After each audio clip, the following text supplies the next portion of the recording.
Enquanto muita gente comemora o Natal e a virada do ano em casa, milhares de brasileiros estarão trabalhando.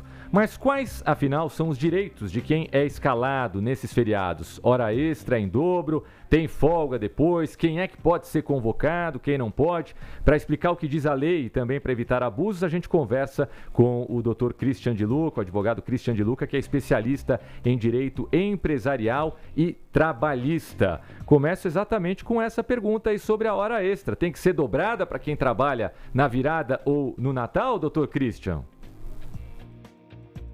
Olá, tudo bom? Prazer conhecer todo mundo. Então, vamos lá. Não necessariamente, né?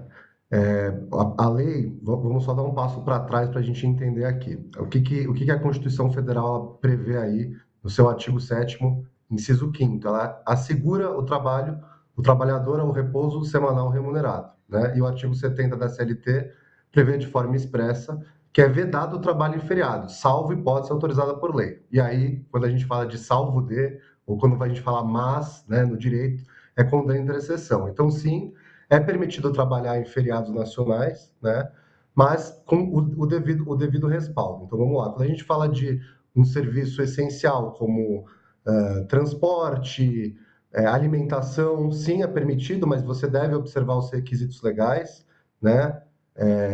Você pode usar ali aqueles feriados que a gente chama de feriados facultativos, você pode usar eles para dar folga para o seu colaborador, né? E compensá-lo para ele sim poder trabalhar no feriado nacional, que é obrigatório, que você tem que dar ou a compensação ou o pagamento em dobro, e sempre olhar com calma se você tem ou não que pagar hora extra, se você tem ou não quantas horas ali são permitidas, né? Porque geralmente nessas datas, a depender da convenção coletiva que a gente está falando, tem um número de horas que aquele trabalhador tem que trabalhar, né? E aí, quando a gente fala em casos mais complexos, né, como, por exemplo, loja de shopping, nem todas podem trabalhar em feriados automaticamente, né? Você tem que sim olhar a convenção coletiva, você tem que olhar a legislação municipal. O que a gente vê muito no fim do ano, né?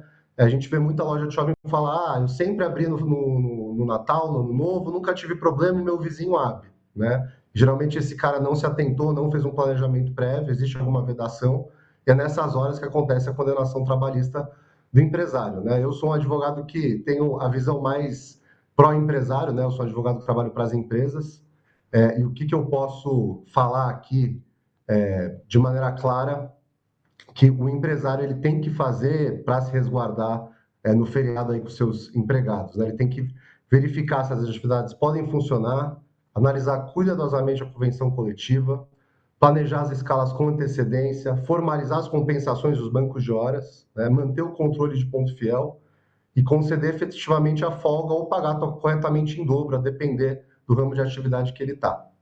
Então, quer dizer, tanto faz, o empresário pode ou pagar em dobro ou dar folga. Isso é a mesma coisa. Depende, exatamente. Vai depender, quando a gente fala de feriado nacional, que a gente está falando aqui de Ano Novo e Natal, sim, né? Mas aí que tá, depende qual que é a atividade dele. Se ele for, por exemplo, transporte, que é uma atividade essencial, ele tem essa permissão por lei, e aí ele tem que ou pagar em dobro, ou conceder a folga. Ou se ele, em algum feriado facultativo, né? Ele concedeu a folga, ele pode compensar no feriado. Agora, se a gente fala de um empresário, de um ramo que não... Vamos supor, loja de shopping, que foi o exemplo que eu dei aqui, ele tem que ver a convenção coletiva dele, se é permitido naquela data, e se for permitido, aí sim ele tem que dar folga ou pagamento em dobro, tá? Isso que a gente não está falando de PJ, prestador de serviço ou cargo de confiança, se quiserem até eu falo rapidamente aqui também, que aí é um pouco diferente. Seria interessante, sim, doutor Christian, você falar sobre o caso do PJ, mas ainda falando de carteira assinada, existe em algum segmento, melhor dizendo, um funcionário que possa, por alguma razão, se negar a trabalhar numa determinada data. A gente vê muito, por exemplo, em filmes, a história de as enfermeiras que saem, que têm família, que não trabalham na virada ou no dia 24, as que não têm família, que não são casadas, que não têm filho, acaba sobrando essas datas, ou acabam sobrando essas datas mais espinhosas para elas. Ou seja, a gente fica imaginando que é um pouco de bom senso por parte do empregador na hora da escalação.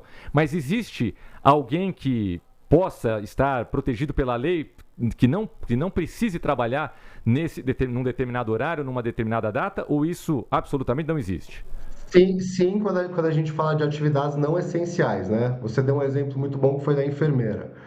A enfermeira, por exemplo, ela faz parte de uma atividade essencial, né? Saúde, ou seja, desde que previamente acordado, documentado, então a empresa tem que fazer essa lição de casa, e essa enfermeira ou um grupo de enfermeiras acabou aceitando trabalhar naquela data e ela, próxima à data, acaba se recusando, aí sim ela pode perder algum tipo de compensação, mas aí é quando a gente fala de uma atividade essencial. Quando a gente vai para atividades não essenciais, aí é um pouco mais complicado, aí depende do caso a caso, de convenção coletiva por convenção coletiva, e aí não dá para generalizar. Bom, você falou bem ali para a gente terminar. E o PJ? Como é que fica a situação? Tem muita gente trabalhando nesse esquema PJ, né? E, enfim, como que funciona para esse regime de contratação? Esse regime de contratação, ele é menos arriscado, né? Desde que você não impõe uma escala fixa, né? Você não controle o horário dele, você não demonstre uma subordinação direta, né? Você não exige exclusividade, ou seja, você não exige que aquele PJ trabalhe apenas para você, né? Você deixa ele livre para trabalhar com outros empregadores, né? Você não o puna por ausência nesse tipo de caso, e você contratar o PJ, né, e não fazer essas coisas, o risco ele é mitigado e aí realmente você paga aquilo que ele foi contratado. Agora, se ele conseguir comprovar que ele tinha uma subordinação direta, ele só poderia trabalhar para você, ele era punido por qualquer tipo de ausência ou atraso, ele tinha horários muito bem definidos que ele tinha que prestar, e aí ele pode sim pedir um vínculo de emprego, se tornar um problema até maior, né? Então o PJ ele tem que ser muito bem administrado, vamos dizer assim. Muito bem, conversamos com o Dr. Christian de Luca, advogado, especialista em direito empresarial e trabalhista, falando um pouco do trabalho das pessoas durante o Natal e também na virada do ano. Dr. Christian, muito obrigado.